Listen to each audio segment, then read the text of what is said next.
progress, or if we're just, yes, perfect. All right, then now I invite the Prime Minister to open up the debate here.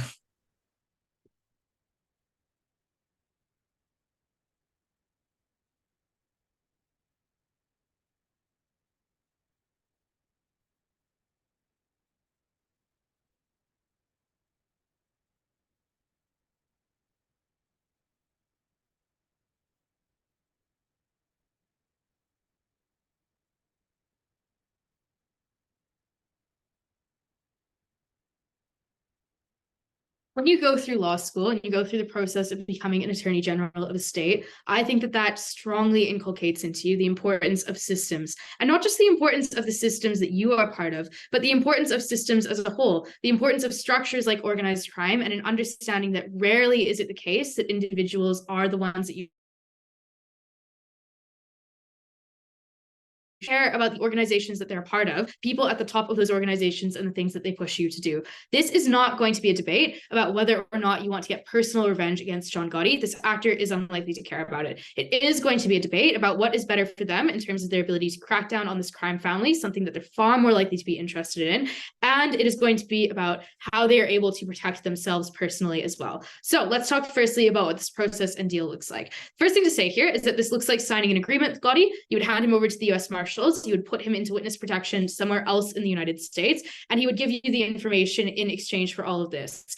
At that point, obviously, all of this is occurring under top security. The public and the rest of the police do not know that this operation has been successful. This is something that is consistently able to be done. So it takes place in Arizona. It's a high resource state and high resource country. It's very reasonable to suspect that this would be able to be done sufficiently such that this is kept secret until the trial. The second thing to say here is that the information you're getting is likely to be incredibly useful here. And the reason for that is because the info slide presumes you already know that there's an organized crime family. You already know that they're doing crimes, which means that at that point, you have a number of tools available for you, and you only need small amounts of information to make them work. In the US, you're able to try people for conspiracy to commit crimes or conspiracy to have committed crimes. You're able to use things like the RICO Act, which only relies upon you proving patterns of behavior in an organization to engage in particular forms of fraud or particular forms of deception. You're able to utilize things like, for instance, when you can establish that somebody has a source of income, whether that income is legal or illegal. If they weren't declaring it on their taxes, you can get them for tax evasion. That's how they got Al Capone, which means that often all you really need to do is to have proof over where money is flowing from whom and to whom.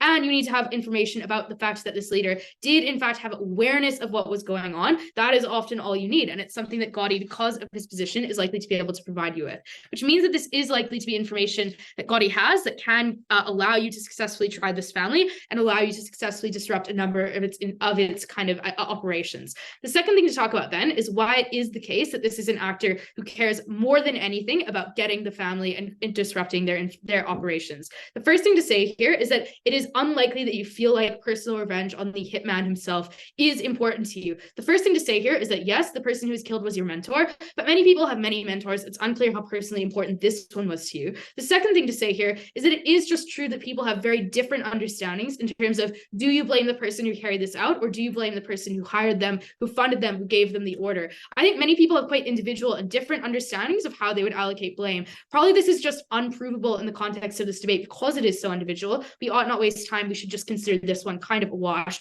But the second thing to say here is that it is just, even if it was true that opposition bench were able to prove that you cared a lot about getting the death penalty, unlikely that you could get it in the context of Arizona. This is a purple state. There are chronic shortages of the drugs that are used to deliver the death penalty. There are a huge number of appeals when the death penalty is handed down because obviously people don't want to be killed. And there are legal obligations that all of those appeals have to be exhausted before you can carry out that penalty. NGO and community organizations constantly gum up the system and fight against you. They place pressure on the governor, and governors can do things like deliver pardons. This is, again, a purple state. The governor half the time is a Democrat. Democrats tend to be pretty against things like death penalties and likely would obviously grant this pardon. And there's obviously a risk as well, because this is an organized crime family, that perhaps they actually just have the governor on their payroll and he delivers that pardon at the context where he can get away with it by saying that this is a stance against the death penalty. So all of that is kind of like just unlikely to occur. But even if it were to occur, I will just point out that it is unlikely that this actor would value the death penalty. And in fact, it is likely that this would be a harm to them.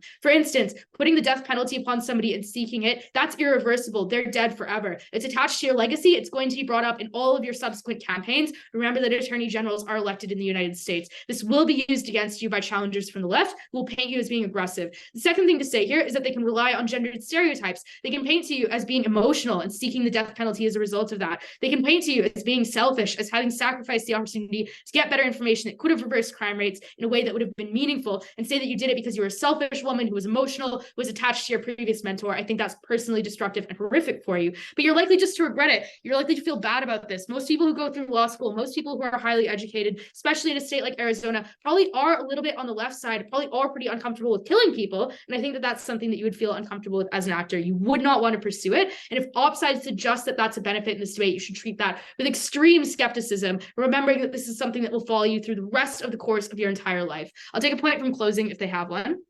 Yeah, if Osama tells you that he will give you intel to destroy all ISIS, would you take it and save him? Yes. Yes, of course I would. Like, are you insane? ISIS is responsible for, like enslavement, killing of thousands of people, destruction of infrastructure, plunging communities into poverty. Yes, of course. I would put Osama in the nicest mansion known to humankind if it meant that I could destroy all of ISIS. Holy shit. I think it would be incredibly selfish to not take that deal. Let's talk then about why this information is likely to cause material benefits that are good for you in this case. The first thing to say here is you can begin to pursue an investigation here. That is likely to result in a short-term reduction in just all of the activities of this organized crime family. At the point where they know that you have some information and you're able to investigate them, you're able to do things like use that information to get warrants. That will disrupt their activities. It will cause them to order all of their associates to stop engaging in crime, to hide the evidence, and to try to engage and try to avoid that investigation. That is an immediate reduction in things like drug dealing, in things like prostitution, in things like trafficking, in things like deaths. That's incredibly beneficial materially. The actor would feel that is a benefit and value it. This is also likely to result in a long-term reduction. At the point where this is highly likely to be able to be used to disrupt the leadership of this family, that is when you can start to disrupt those whole structures. You can take out leadership. Often these families are ones where it is not easy to replace the leader, because they are ones in which violence is frequent, in which if at the point where somebody feels that they can take over, they assassinate the leader and then do take over, which means that leaders deliberately keep information incredibly private. They keep their connections incredibly private, which means that all of that is done on a personal level and cannot be easily replaced. That's how they keep themselves secure, which is why at the point where you can swoop in and begin this trial, that is going to hurt that family for the long term. You're also able to get information about how it's been conducting its operations, which means that you can disrupt them and cut off those avenues for it in the future. That at least imposes additional costs on engaging in organized crime as a whole in this state, which makes it less economically beneficial and less likely to occur. Last thing, you're probably on their hit list. You've got one of their top guys. You're in a position where the last guy was in it, was killed by this family. Gotti could well have information on how you might be assassinated. Probably be quite personally valuable for this actor to be able to get that as well. So for those reasons, proud to affirm. I thank the Prime Minister for what was a very fine speech and invite the Leader of Opposition to open up the case for here. Starting in 30 seconds.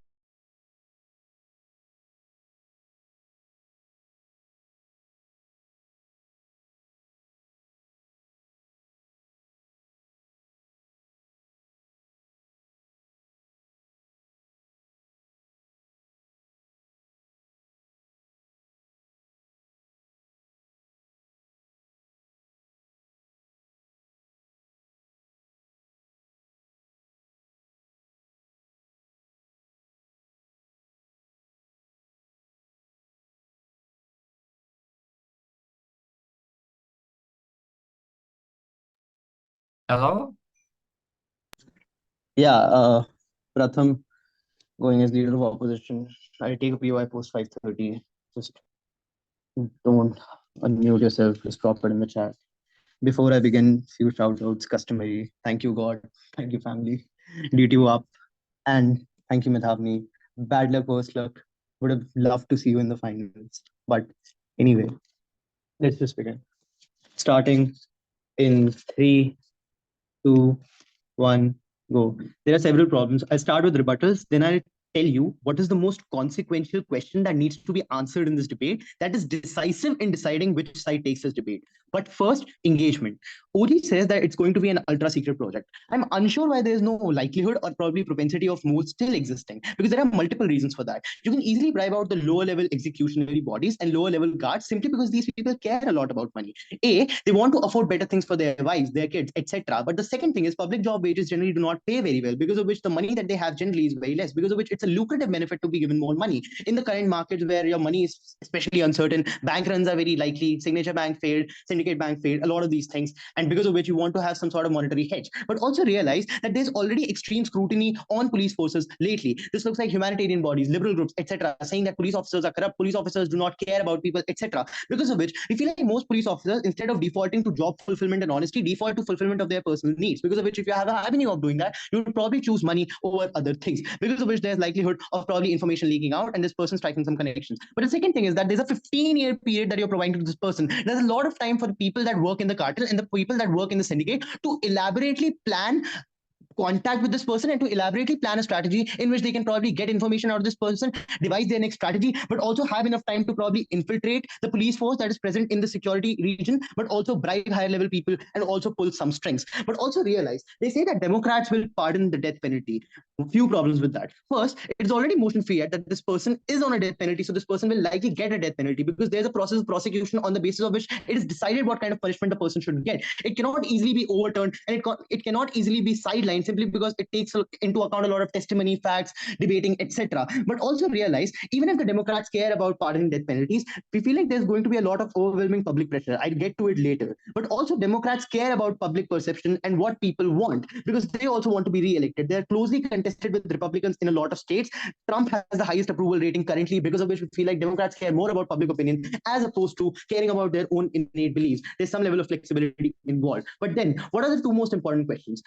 What does the public want, and what are going to be the implications if you do not abide by the public will and what the public wants? Because this is something that becomes very consequential. They cannot just say that police functions on the basis of their own long-term planning, because if that was so, then probably hostage situations would always fail and countries would not let go of probably thousands of criminals in exchange of saving one citizen. Because of which it is important to note that public pressure and public opinion always overwhelmingly influences decision making. But also realize, what does this person internally want and what is their own goal fulfillment out of taking this decision? But first, we feel like the crime that they're talking about, that crime would be eradicated, you would get to the roots of probably people that are involved. It's something that is not likely going to happen. What is the significance of the death of this person? First, we feel like if this person dies, not only does this send across a message that police has overwhelming power over this cartel, because of which the perception of the police betters, but also people are more scared of the police now. But also realize the perceptive value of safety becomes better. People who were afraid of this cartel for the longest time, and I'm talking about generational hatred, so probably your family and friends being killed, violence being inflicted on you, people being killed on the basis of suspicion, limited agency because there were probably not enough avenues for you to execute your freedom. There were enough curfews, there were a lot of family restraints, there was lack of safety and protection, but also police dying, because of which people think that these people are martyrs, they died protecting you, because of which people that died, they were our saviors. There's a lot of public pressure to execute these individuals and execute the person that was in charge of doing this. Insofar as the police actually killed this person, we feel like the perception of safety becomes much better, simply because now the people or the person who was perpetuating all of this crime and the person who was the head of this cartel is now gone, because of which avenues of perpetuation are gone. No more bribes for people, no more lack of safety, of no more insecurity that is in the minds of people, but also the chances of involvement of poor people in drug cartels, and also probably involvement of people probably in these cartels and probably people's children going into a life of crime, likelihood of all of that reduces, because of which public perception is better.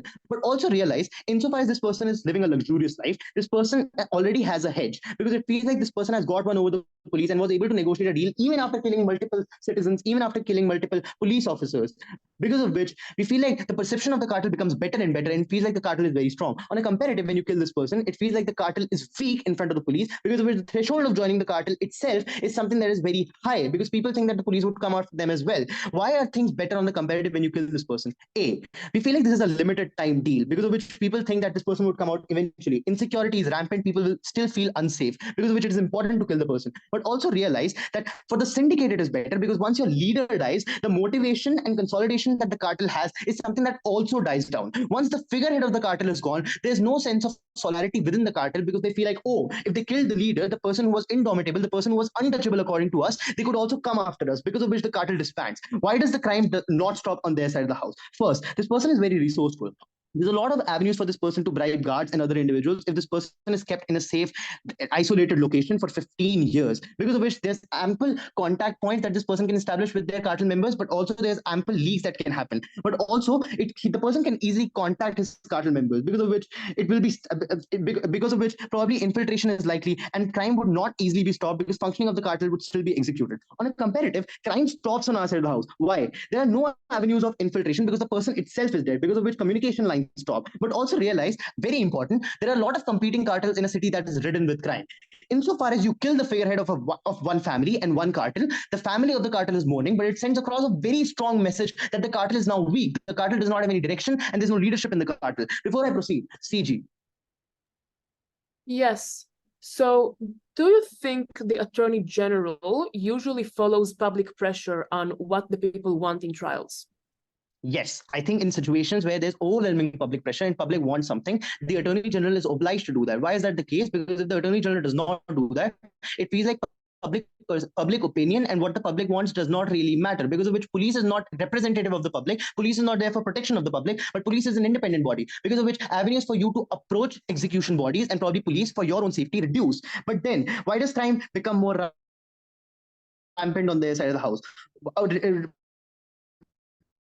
It reduces on our side of the house. You feel like they're for the same position and they end up in a fight to the bottom to eliminate each other, because of which not only do you eradicate crime naturally because these cartels are fighting each other, but also police now has an easier chance of probably reaching the cartel. The second impact, we feel like as a woman, during your training days and during your work in the department, you had to face a lot of sexism, probably racist remarks, harassment, etc. There was not a lot of trust, because of which it's mentioned in the context that you're the first Attorney General in all of the years that Arizona has seen, because of which you probably care about the perception of women in this job and perception of women in general in leadership positions. Insofar as you do not follow public will, people are going to think women are emotional, they're not good in leadership roles, and they're not potent enough to be put in leadership roles, because of which probably it imposes a long-term harm of lesser women being trusted in powerful positions and lesser women being coming up. This is independently very harmful to the actor, because the actor cares about the perception of herself in the police position because she's worked too hard for it, but also about people who are going to come up in the future. Other points. Great. I thank the Leader of Opposition for what was a very fine speech. I remind everyone to please not overly exceed your 7-minute mark. 7:15 is the last cut off. With that being said, I invite the Deputy Prime Minister to continue the case for OG. Here.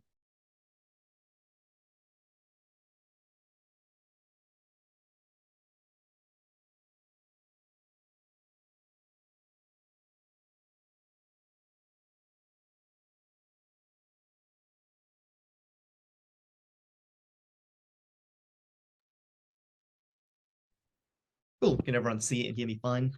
Yes.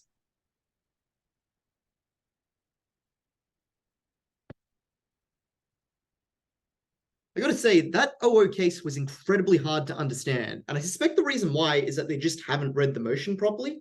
John Gotti isn't the leader of this particular mafia family. The info side makes it quite clear that the leader is Colombo, and it's the Colombo family. Gotti is a mid-level or high-ranking member of this cartel. He's a Don, but he's not the head of the family itself.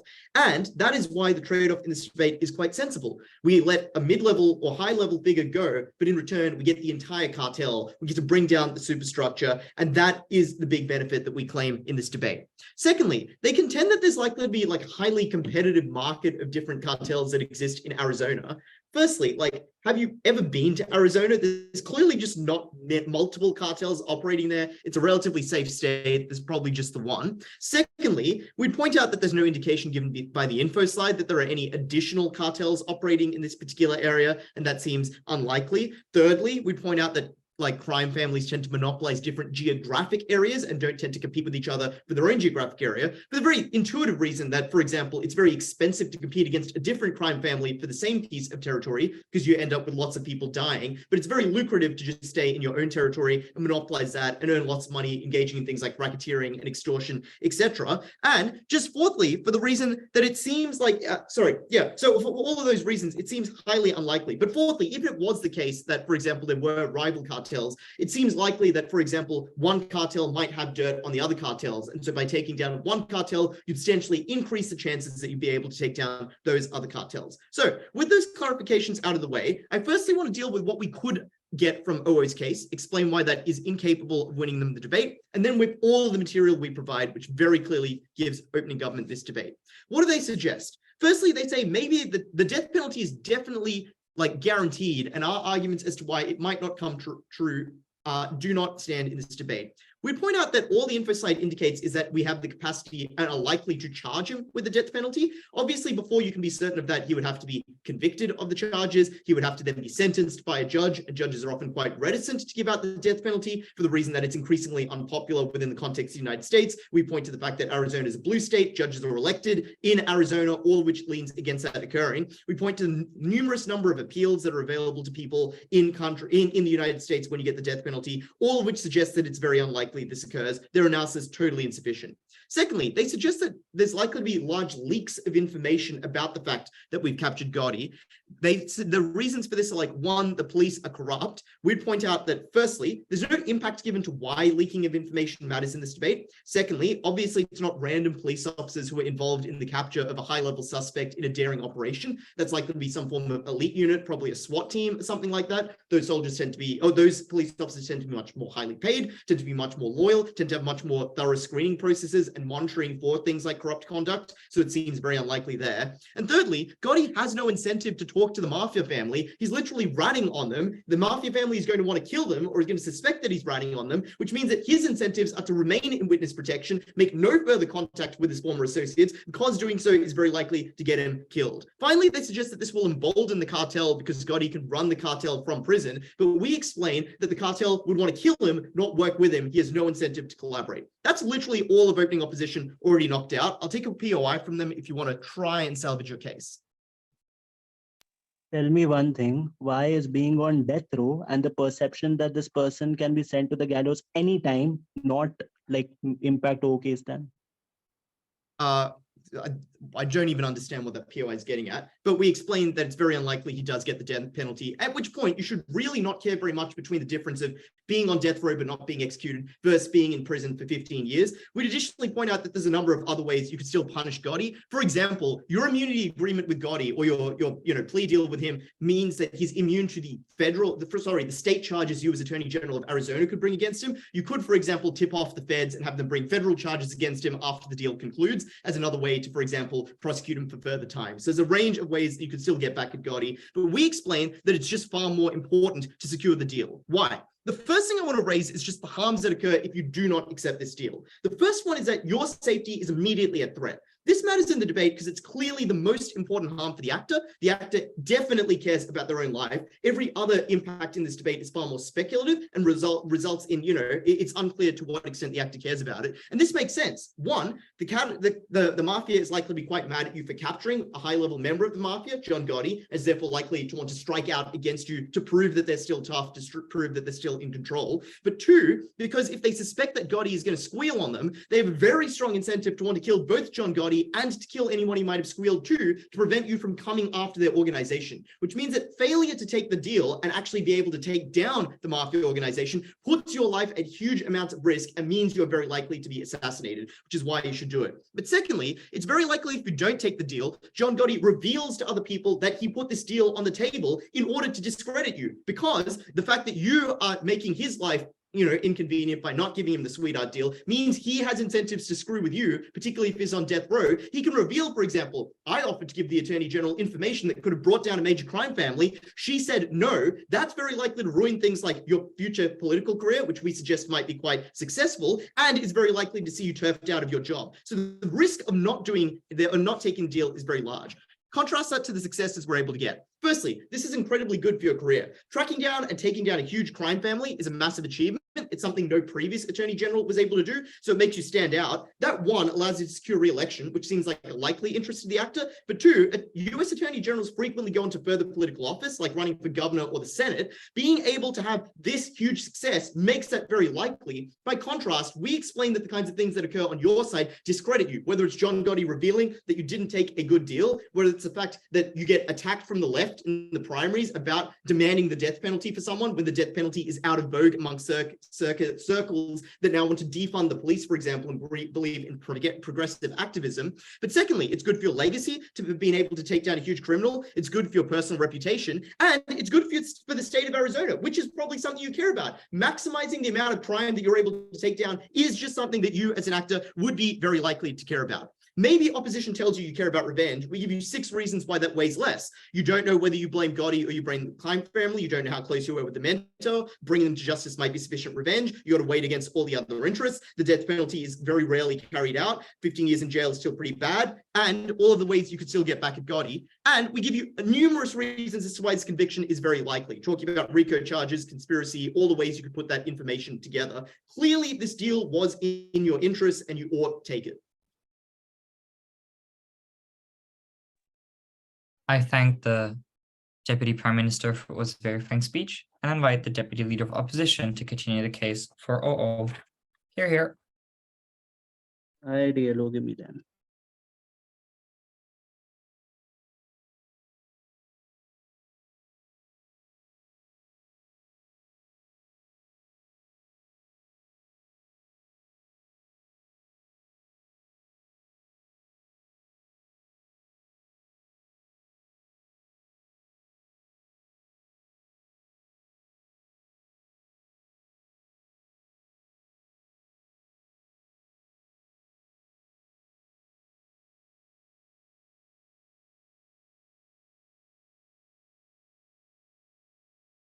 Hi.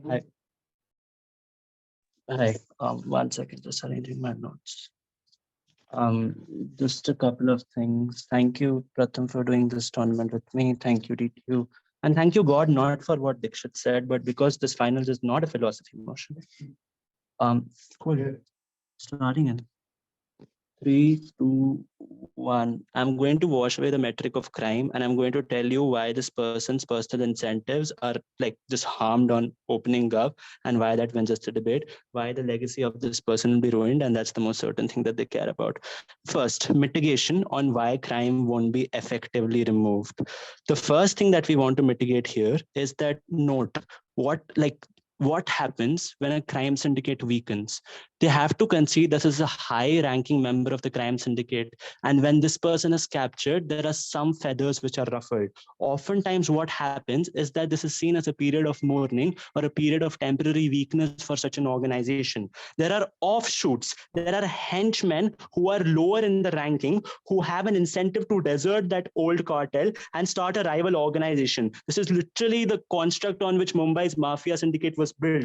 Dawood Ibrahim was deserted by Chota Shakil, and that's how everything and all the further implications came up in the Mumbai underworld scene and things like that. This is highly likely because people who take up a career of crime have some kind of incentive to go ahead and actualize at the fullest level. No one aspires to be a henchman for life. No one aspires to be just carrying a gun around their neck and then go ahead and keep taking orders for the rest of their life. We think this is highly likely. But secondly, we think that competing, like even if you don't believe competing cartels can exist, and this is the only cartel, if that is true, that is all the more reason for this cartel to harshly push back. They're going to go ahead and practice something called eye for an eye. This was seen empirically in Philippines and Mexico when like Duterte and the Mexican leader of the state tried to go ahead and be harsh on crime. The only way that the crime syndicate thought that they could stay relevant through these tough times was show that for every one of us that you get, we'll get 10 of yours. We'll enter your homes. We'll burn your cars. We'll burn your children alive, and all those kinds of things. We think there is high pushback that you will get at any given point of time. They don't tell us how this police force then contends with that high pushback and how this valuable information is then reevaluated in the context of this analysis. This was mitigation. But note, we have competing analysis as well on why this metric is a wash. First, we tell you that when there is, firstly, there is absolutely no fucking difference between a person being on a death row and the person actually being sent to the gallows. There are 3 reasons. First, one political swing, one huge economic flashpoint in the political arena arena comes up and poof, you are sent to the gallows. We think there is a high degree of uncertainty and unpredictability that you have to contend with. So the odds are not on the side of the criminal. The odds are on the side of the public that this person can go out of the picture at any given point of time. But secondly, we think that swing states happen to swing. That means the political climate in those states can change at any given point of time. I'm not sure why Arizona has had a historical context of going ahead and doing this. I don't think this is a model United Nations. Third thing then, we think that pushing someone to the gallows and being this being one instance in a very long time of someone being pushed to the gallows is something that's incredibly significant for this person's image and for the whole police committee's image. We think this sends positive signaling to the people as to why this is better. Two things happen as a consequence of this. A, there is no reason to comply whatsoever. So that means people now finally believe that the cartel and the power hold that they had over us is something that's weakening day by day. There's a war of attrition against us, against them. So there's no reason to give them that weekly cut that I gave them from my income for me to continue my business in their owned lands and things like that. But secondly, people will stop viewing this as a plausible option to join as a career and things like that. All of this proves that crime going away is likely on both sides. What is the weighing then? We think Dixit tells you what these people have generationally wanted. This crime syndicate has been there through generations. The person is literally called a grandfather, at least 70 years of difference between the first criminal and the latest one. That means this person has gone ahead and ordered shootings of generations of victims after generation of victims. There's been folklore of the about of fear and threat that the name of this person causes in the minds of people. And there have been a lot of orphans who have been brought up with the kind of resentment, communities who will be willing to go ahead and shoot this person on sight if they were to get their hands on them. I think there's a very polarized environment where the people want to get rid of this person and the people are happy with this person on being in the death row because there is marginal difference between the person being on a death row and actually being killed. This is not something that opening government ever answers. This is the weighing as to why we think that this person, it's better off for crime and all of it when this person is actually sent for a death row. And even if you don't buy that weighing, we think this clash is the wash. What then matters in the debate? We think this person's personal incentives. Two things on this. A, you are the first attorney general. And maybe Hadar is right. I don't know if the person would want to listen to the public or not. That's highly uncertain considering all the, make-believe or political analysis that OG has given. What is the most certain thing in this person's life then?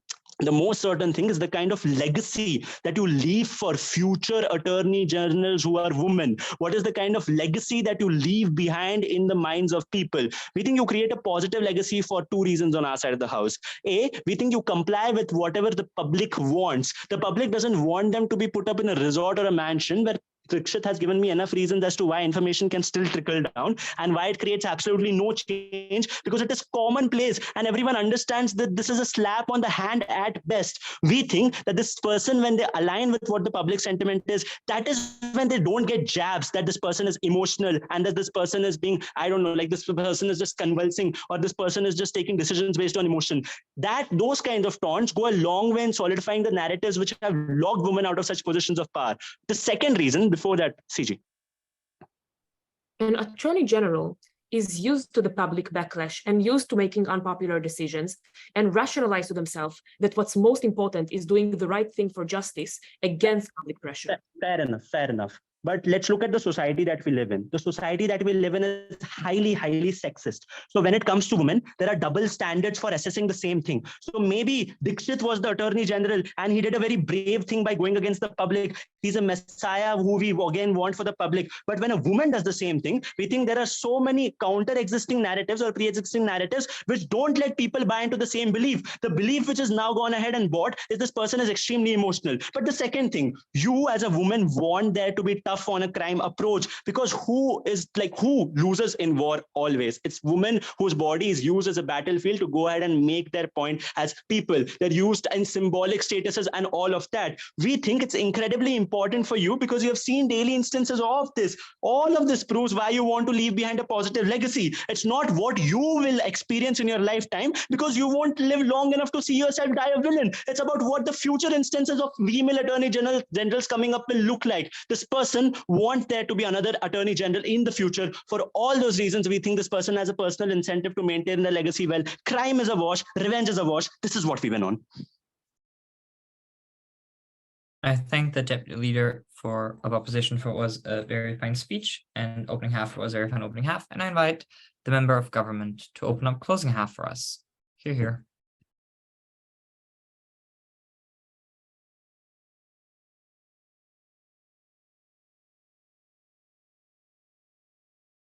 Cool.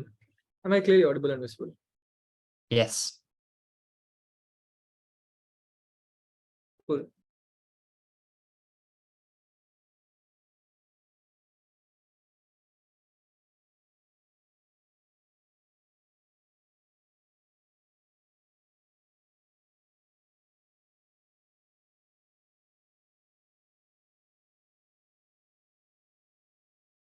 Starting my speech in 3, 2, 1, and go. If I can prove to you that the actor believes that this is the right thing to do, irrespective of the public opinion, the first action alone wins it. And I'm going to tell you why there is also going to be like better, like why is also there going to be she in her taught way is going to think it's going to be pragmatically better off for the society. The first thing I wanted to note is that sure, we concede that there's going to be public backlash, but then here's why they value the decision more than the public opinion. There are 3 reasons for this. The first thing I wanted to note is that in the way you are taught law, you're actually taught to like go ahead and do the right thing. What do I mean by this? You're part of the judiciary. You're not elected, which is to say it's a part of your curriculum course, and every single way you're taught to not actually care about what public opinion is, and you're actually forced. It's something that's like, even if you have an opinion, it's forced out of you.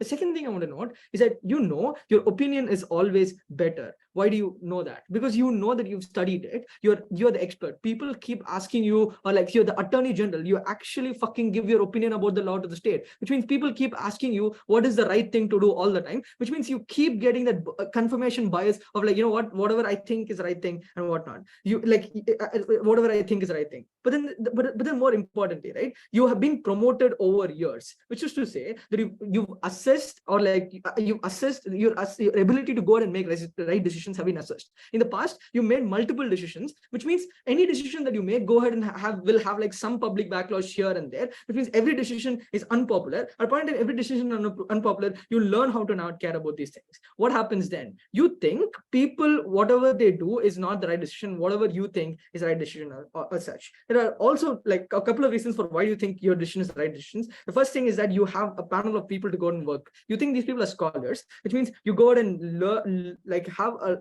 base of panel to go and decide what is the right thing to do and whatnot. It means you think your decision is the right decision. What do we think are the actor incentives then, right? At a point in time when we know that they value the decisions, I'm going to go ahead and tell you, why do we think she thinks this is the right decision to go ahead and do? And I'm going to do that on 3 layers. The first thing I want to note is that this actor is a woman. And sure, there's a lot of things being thrown around here, but I think the general attitude of, I'm going to be tough on crime. I'm going ahead and like calling it like I see it. I'm just going to go ahead and kill this guy and give him the death penalty. It's something that most men do, right? At the point in time when you're likelier to, like, the only way you could progress up the ladder as a woman is if you're able to show actual results. As a prosecutor, if you're able to show that your cases have changed and created impact and whatnot. Numbers don't have biases, but there is subjective ability of, just the way like the public wants you to go and be tough on crime, the subjective ability has a lot of bias, which is to say that this indicates that she probably has a good ability to go ahead and say, prove things, a lot more things. And much clearer, like opposition concedes that you're more likely to like actually get more, like more impacts in terms of like, say, just by the numbers. I'm going to do that in my second extension as well. But then secondly, I wanted to note is that she chose a non-traditional career path, which means she has a strong incentive, like starting from this job, like risking her life in the first place, because becoming a prosecutor in the sense in the first place means that irrespective of what decision she takes, the mafia is still going to like come after her. It means indicating that she cares a lot about like, say, what exactly like is the change that she wants to make in terms of like the bigger change that she wants to make. Okay, I'm going to go into why do we think this is a specific, unique opportunity for the mafia, and this is the only way, like she, like in the way she thinks is going to be the things. The first thing I want to note is this prosecutor has been working with the mafia for a very long time, or trying to like do a lot of crime work as such, which means they know that they have like, say, they have blood in their hands, and they the mafia people have developed a lot of systems to go ahead and say have mules and stuff to try and ensure that they never get into this place, which is to say that you believe that you don't have the ability, like you believe that you don't have the ability to go and like talk to these mafia people. They like, even if you catch them red-handed, you can't do anything about it because you don't have proof, and that's something that's very, very frustrating to you because you only work on the mules. Look, they also changed their identities, which means for a whole career, she went after these people. They constantly kept changing their identities, and they're only very close families like know these people. They go by names like Don and whatnot. You necessarily have no information. You can't find paper trails. You can't find money going through and all this. These are things that are very, very frustrating for you, right? At the third point, the point in time when you actually catch a mule, right? They're scared to fucking death because they don't want to rat on these people. Why is this true? Because they like the mafia has like say good idea of like like for them the trade-off is like, you know what, it's better to go ahead and go to the prison compared to like being wandered after the mafia and whatnot. So all these reasons makes you suggest that this prosecutor is instantly frustrated by the inability for her to go ahead and like say impotently like not able to like say go after the mafia as such. At that point in time, when this information presents to you, the information presents, if it's any other people like ones, like the small level people, they already have like say the criminal past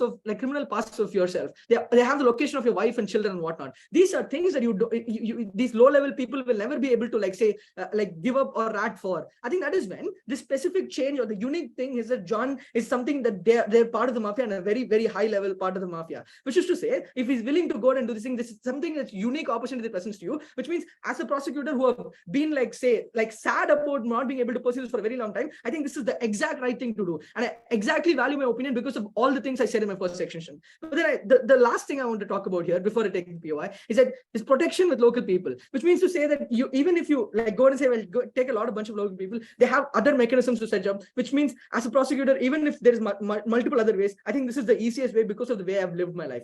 Oh, go. Read the context slide again. Recently, this was the first person to ever be elected as the woman AG. In your early career, you have caught such a big fish. So the incentive is that of a motivation, not frustration. Look, here's the deal, right? In your early career, you've done a lot of cases, but then in mafia, the way they are, and in the context side, they've done a lot, they keep doing a lot of time, which means they're very, very vast. And these are the mechanisms that mafia uses to go ahead and like try and have a stronghold on people and whatnot. At that point in time, when you're unable to go ahead and do anything to the mafia, at a point in time when this opportunity presents, this unique opportunity presents for all the reasons I stated, you believe that the best opinion to do is this thing. Just to like take away anything from op, I'm going to do one thing on why do we think this is like there is no like catharsis or anything that she interprets to her. The way her leader, like the way her predecessor died, he shows that he died fulfilling the duty. You should say that he as an attorney general probably went ahead and say, I want to reduce crime and not because I want to go after John Gotti or whatnot, which means the way like you're taught to is when she keeps asking, you know what, why are you doing this? Like when she was a young person, why are you doing this? Why do you have like is this for personal grudge or whatever? They keep reinforcing that it's about like caring for people. It's about like ensuring that the mafia comes down, which means you're never unlikely to go after the mafia, but rather because of the way it's taught to you, you're actually likely to go after like the whole mafia and not a personal person with punitive with punitive incentives. For all these reasons, proposed. I thank the government member for what was a very fine speech and invite the member of opposition to open up the case for CO.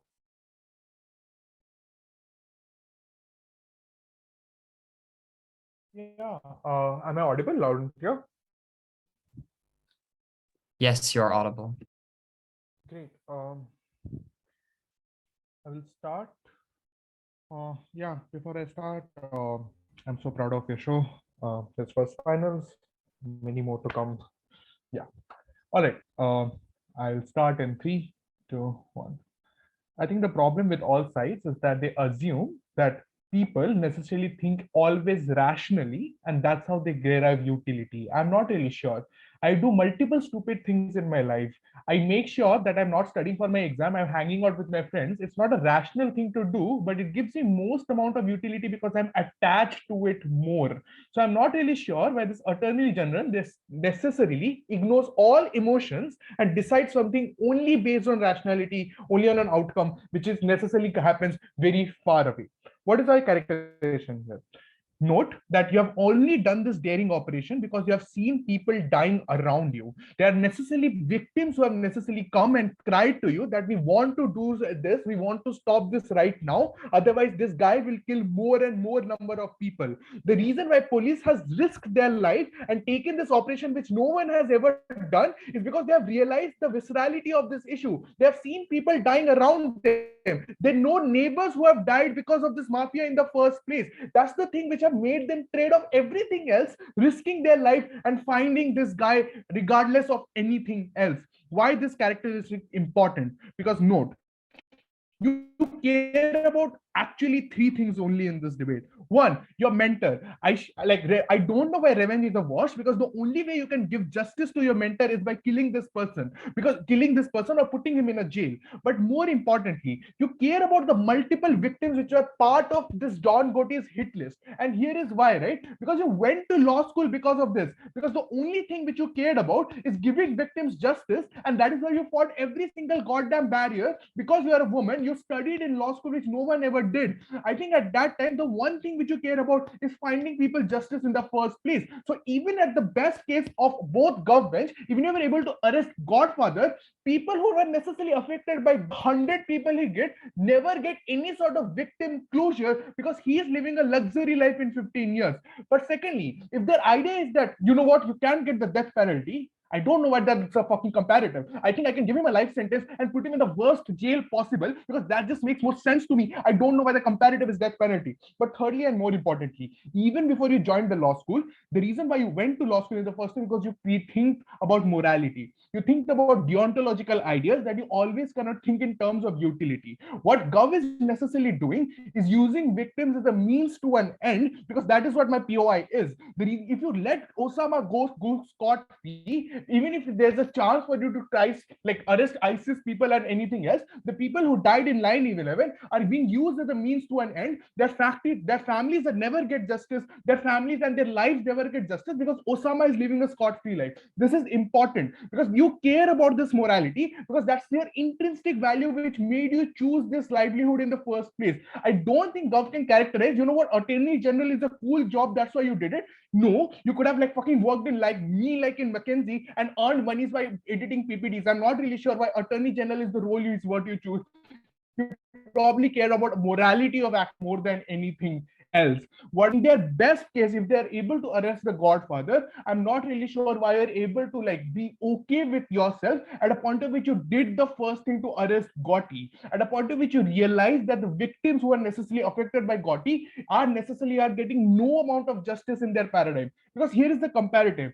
I don't think OG and CG give you enough reasons of why we can't do this in our paradigm anyway. I would concede that this will take time. I would concede there's a propensity that this will fail. I would concede that it will probably take 15 years, but we can still get the Godfather in our paradigm as well. Because if there is intel which is out there, if we have carried the middleman, I'm not really sure why the upper guy is not accessible at all. Here is the weighing. You can do this later on. You can do this on your own. This will just take more time. But what you definitely lose at OG and CG is the amount of justice which the victims could have access. I don't know why you get there. But coming to responses, coming to engagement with their side of crimes and so on. Firstly, I don't think you will be able to do a daring operation again, which you will probably need after the intel. Why is this necessarily important? Because note, the moment you are necessarily say that you are letting Gotti scot-free because of 15 years of crime, you tell the police officer that the guy they caught is now living in a luxury villa in Texas. I don't think this is a good thing, because it kills all the motivation they have to do this again. They risk their lives catching a guy which killed 100 of people. Now he gets to live in a cottage with a swimming pool. I don't really see any sort of motivation which happens again, which allows you to catch the Godfather. So even if you have intel which is extremely valuable, you have no chance to implement this, because no one really wants to work with you. But secondly, and more importantly, the moment this word gets out that Gotti has done this, necessarily more and more people think they can get away with giving more and more amount of intels, right? This is the race to the bottom where everybody thinks they can escape by this, because Sai already characterizes this, right? Crime still already exists. I'm not really sure how you're solving crime. Those reasons then I don't see the propensity of benefit. Lastly, then, what are the benefits which OG talks about, which never manifest in their paradigm? Firstly, safety. I don't think this is an argument. I think an attorney general is extremely protected. But secondly, if you're already going behind the mafia in status quo, which is true for both sides, I'm sure they know that the mafia can know who is after them. It's probably the attorney general.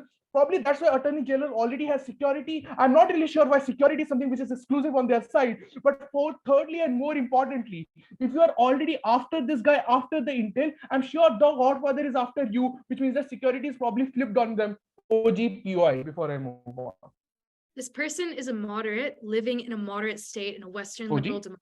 They're also a woman. It seems highly unlikely that they would want to kill somebody, that they would be able to live with themselves, and that they could go on. Yeah. Got it. Again, like, why is death penalty the comparative in this debate? I like fucking don't know. Like, I can just put them in a life sentence. I can put them in the worst jail possible. But secondly, like, we kill people who have killed hundreds of people. I'm pretty sure all, like, no liberal went, oh my God, Osama was killed. That is so bad, guys. Like, I just, like, that is so uncharacteristic for them. But lastly, on like things like your jobs about attorney general, what your political career and so on, guys, Gotti is a great catch. So even if you can just show that you have caught Gotti with an operation which no other attorney general ever did, I'm pretty sure that allows you to advance your career as an attorney general, because Gotti itself is a great catch. No other attorney general caught literally anyone else. I think at that time it's enough for you to justify your career as a great attorney general in the first place. So we meet that interest too. Panel for justice of victims, panel for the interest of this person altogether. So proud to oppose.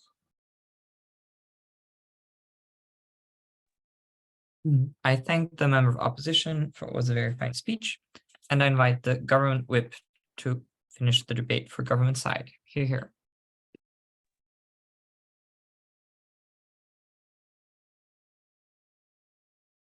Am I audible? Yes. Starting in 3, 2, 1.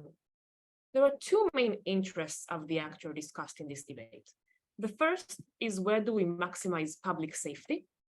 And the second is, where do we maximize our public image and our representation of what the public wants? There are some side steps to it, like personal survivability and so on. I'll address them separately. But this is where bulk of the debate happened. Now, I'm going to do two things in my speech. First, I'll show why Sharon had the best analysis and why the actor cares most about public safety, and I will actually weigh it against other actor interests that were analyzed in the debate. Second, I will show why we had the best analysis on public safety, and hence we win under the actor's main interest. All of the rebuttal will be integrated. First, some observations on the interest of the actor. Opposition bench had the following issue. To be charitable, they did analyze interests of the actor, why the actor cares about stuff, but they were not comparative in this analysis. Surely the actor cares about many stuff. They are a woman, they are an attorney general, they have revenge, and so on. They don't show why the actor cares about their public image and electability or anything around those lines more than anything else. Now, to be very charitable to OG, they did try to be comparative. Unfortunately for them, they tried to be comparative to a debate that did not happen, but to the debate that they expected in prep. Look through your notes, judges. The actor incentive analysis from OG was not a constructive, positive analysis on why the actor cares a great deal about public safety. No, it was, to quote Uday, 6 reasons why the actor doesn't care about revenge. We agree. You know who else agrees? Opposition. Quote, Deputy Leader of Opposition. Revenge is a wash in this debate. Hence, their weighing or their comparative is wrong. Never opposition does challenge that we care about revenge. Opposition says we care about our public image, about our legacy. And to this, OG never actually counterweighs. The only attempt that they ever have at showing a positive analysis of an interest that we would prioritize is the insurance of self-preservation. I will very briefly kick this out. And reminder, we are allowed to rebut a weighing, otherwise closing teams would never be able to win. This is also part of the manual. 2 reasons why we don't think self-preservation is the main interest, and then I'll show how Sharon actually shows what is the main interest. 1, the actor already has expressed preferences to be willing to take personal risks. She took a job after her predecessor died in office. She is in one of the most threatened positions in society, and yet she chose to do this. Secondly, the OG weighing that says it is the most certain interest in the debate is kind of ignoring that it is also the least certain impact in the debate, because the vast majority of attorney generals in the end don't die, and she probably has protections, and she's very close with the police. So we think that while it is an interest, it is comparatively lower.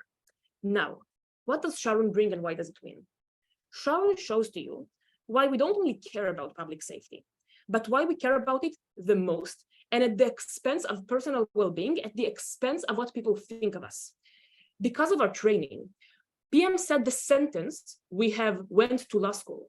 Sharon shows what it entails. We learned that we are the complementary side to the parliamentary system, that democracy is about what the people want, but this is the elected representatives. We are the additional check and balance. We are the legal system that has to face against public pressure. The selection process by which we had to promote and get to being a public attorney tested us for our ability to face pressures. The experience we have has massive experience in backlash, which we also told in a POI 200. We have faced in every single decision we made a lot of disagreement, because every decision will have a lot of disagreement, because some parts of the public will support and some parts of the public will oppose. And every decision has blood on its hands in one way or another. Either we let a criminal loose or we put a person behind bars, people will be mad. And we got used to it and rationalized to ourselves that the reason we care is to protect the public. We are used to seeing tears of people pledging us to please not do this to them and face strong. This is the single biggest interest of the actor in this debate, which Sharon analyzes uniquely. Let's discuss public safety. Here's what OG brings. Here's what Offbench challenges. Here's why Sharon's extension is the most important. OG shows why we will be effective. They show why we will, in general, succeed in therefore catching the actual grandfather. Opposition bench barely challenges this. What opposition bench says throughout both oppositions is this is a non-unique benefit. We can catch through a trail of evidence even without needing to have this plea deal. Secondly, even if it were not to be challenged by opposition, it is an inherent burden on government for two reasons. One, absent this, they are non-comparative. Two, because note, debate is a comparative game. Even if government had a strong case, if they show a benefit, and we show a unique benefit that could never be attained in any other way, it should be stronger. This is something that only Sharon shows. I will reiterate soon how, but before that, opening, shoot. You are completely correct on pointing out opposition analysis about how crime is awash. Great. But OG frames that a lot of externalities surround this actor, such as switching political climates. You cannot make an informed choice on something you didn't know is expected to happen.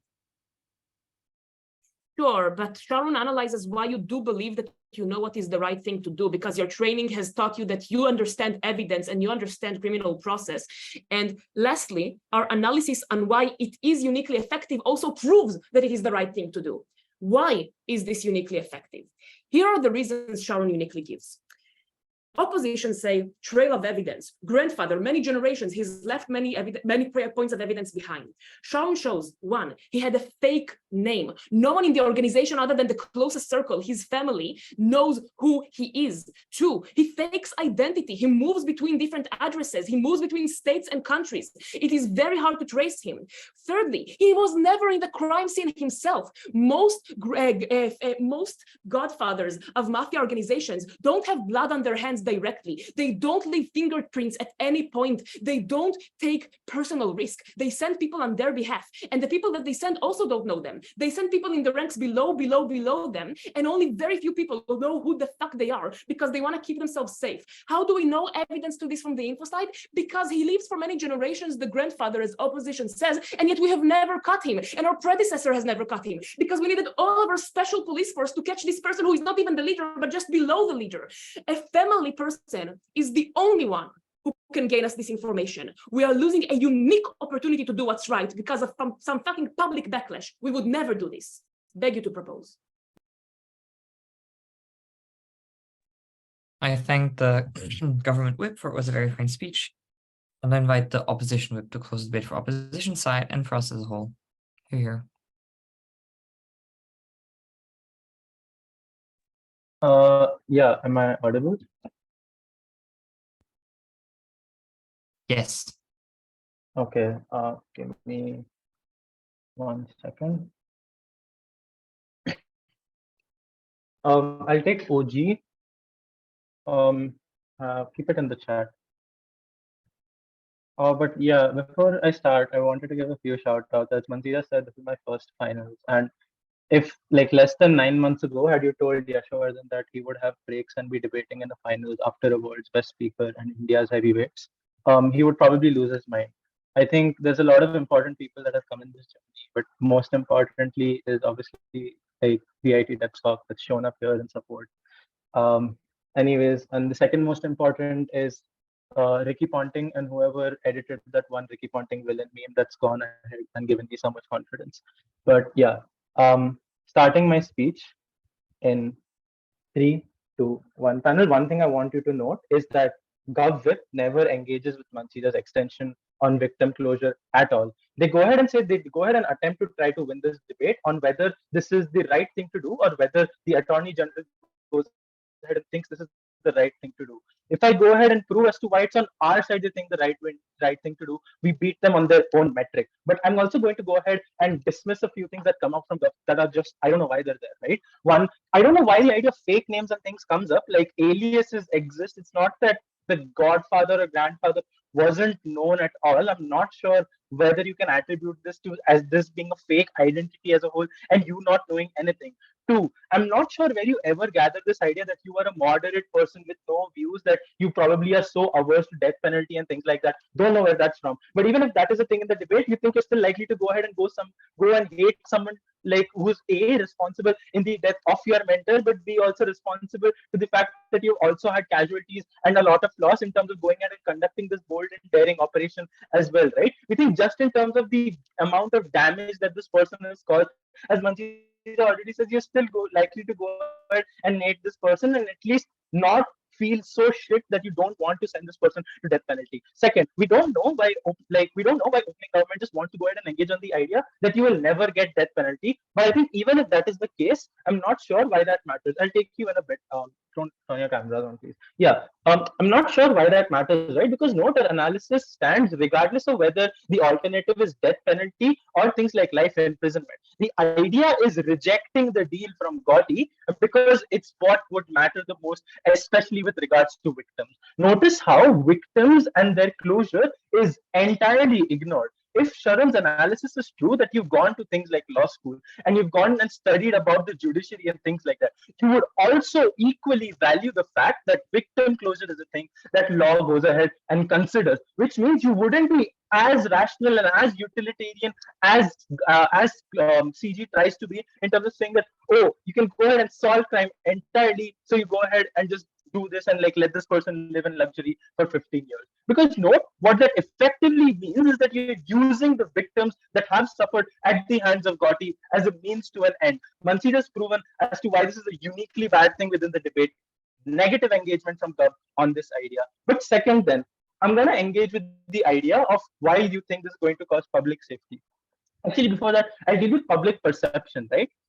Notice the difference in nuance. O argues that this is public perspective with regards to electability. We argue in like the perspective of victims from the idea of closure. Notice how we don't rely on the chance. Notice how we don't rely on identity things or like things like legacy and all, right? We think for this reason, legacy also being the biggest impact from OO.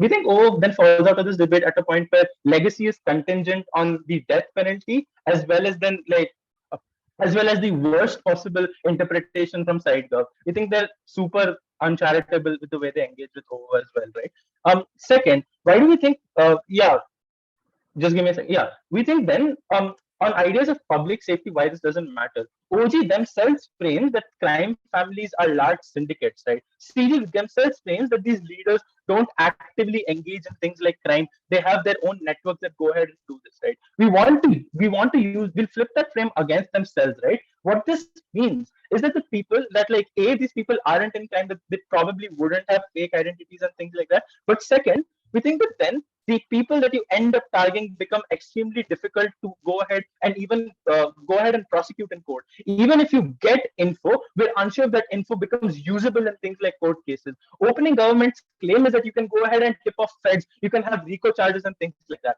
The issue with that is once they know that Gotti is in hand, and if Gotti suddenly goes off the radar for 15 years or things like that, they're definitely going to know that something is amiss, and they're going to start tying up loose ends. Considering that they have large organizations, they have the capability to fudge records and all of these sorts of things, right? They have the capability to at least like ensure that no further information leaks out. Also notice how context slide says that you at best go ahead and curtail the restriction of the family of this whatever family this is, which crucially means that you're not able to eradicate crime entirely on either side. Insofar as the family still exists, and insofar it becomes even harder to go ahead and prosecute these people because they're more likely to be on guard after any sort of legal action. We think that then public safety in and of itself doesn't really change that much. At best, in the short term, you're able to have reduced crime family activity within this area. Why does that not weigh up and beat us out, right? Because you're able.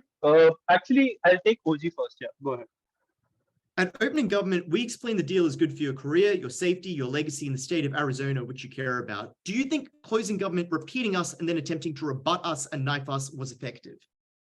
No, I think, yeah, I don't think closing government was effective at that. But I think then the idea also becomes, in terms of weighing the short-term harm or the short-term benefit of being able to reduce crime in this area versus the ideas that you value within your decision making, right? We think not only do you, as Mansira said, not only do you have some capability to go ahead and engage in like law policing and law enforcement anyway, we think that you going ahead and then giving up what you've already achieved for an uncertain response, for an uncertain chance at going ahead and stopping crime doesn't go ahead and justify the fact that you end up neglecting the pain of victims that have suffered for so long under Gotti's rule, under the rule of the syndicate. And lastly, this becomes super important within the debate as well, right? Mansira talks about as to how this is literally super demotivating for police forces and law enforcement as well, right? Again, something that never gets engaged with. We think that as attorney generals and police bodies are separate, right? I think at a point where you've had to put these people through a bold and daring operation, you've had the people risk their lives in this sort of operation, all for that just to not even get a conviction out of them and not even give them the due punishment they deserve, necessarily sets the precedent that the attorney general themselves doesn't actually go ahead and value the contributions of the police to the extent that they should, right? We think at that point it becomes significantly worse on their side to actually carry out such future operations again, or actually utilize the intel that you're able to get out of Gotti, right? To that extent, we're able to prove that we're able to prove the uncertainty of public safety actually getting better. We're actually able to prove how we're still able to value the core tenets of justice by series on metrics. All right. I thank the opposition whip for it was a very fine speech, and everyone for it was a great final. Virtually shake hands, or I don't know, feel good about being in the final. We're now going to move to the breakout session. So I would ask all my fellow adjudicators to move on over, and hopefully we'll reach a unanimous call. Congrats again, and good luck. Thanks, everyone.